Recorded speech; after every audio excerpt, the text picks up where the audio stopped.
পৃথিবীতে দেখবেন অনেকেই বাবার সাথে বেয়াদবি করে, মায়ের সাথে করে।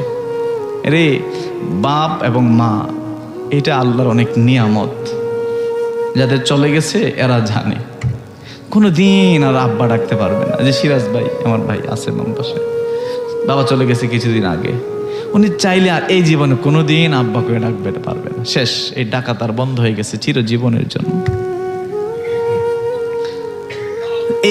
এই মহামূল্যবান সম্পদের সাথে কখনোই যুবক বেয়াদবি করবে না। অনেক সময় মা বাবাও ধরে একটু বেশি শাসন করেছে, তুমি চুপ করো, ধৈর্য ধরো, চুপ করো, ধৈর্য ধরো, আমার আল্লাহ সহজ ব্যবস্থা করে দিবে। একটা না একটা সিস্টেম আল্লাহ বের করে দিবে, কারণ তুমি ধৈর্য ধরছো সেই জন্য।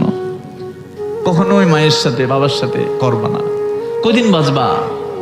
তুমি তোমার নিজের কেজে ধ্বংস করে দিচ্ছ। ওই যে ইয়াবা খেয়ে, তারপরে আরো কি কি হাবিজাবি আছে, আমি নামও জানি না সব, এগুলো যে নিজেকে ধ্বংস করে দিচ্ছ। তোমার জীবন কি এত সস্তা? তোমার কত স্বপ্ন, তোমার বাবা, তোমার মা তোমার জন্ম দিতে কি পরিমাণ কষ্ট নারী করছে, তুমি সে মাকে মাঝে মধ্যে গালি দাও। আমাদের দেশের ছেলেরা গালি দেয়, আমি জানি, এবং কি ভাষায় গালি দেয় ওটাও আমি জানি, কারণ আমি তো গ্রামে বড় হয়েছি, আমি জানি কেমনে দাও ওই মাকে, ওই বাবাকে। আমার যুবক ভাইরা, বিশেষ করে আজকে যারা মাহফিলের যুবক আছো, কোনোদিন ওই বাবাকে মাকে কোনোদিন গালি কষ্ট দিবা না। রাজি আছো? দুইটা হাত তুলে দেখাও, রাজি আছো?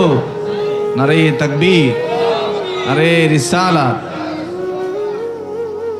মা এবং বাবা একটু হাত দিয়ে দোয়া করলে জীবনের সমস্ত সব চাওয়া তোমার ফিল আপ হয়ে যাবে। বলুন সুবহানাল্লাহ।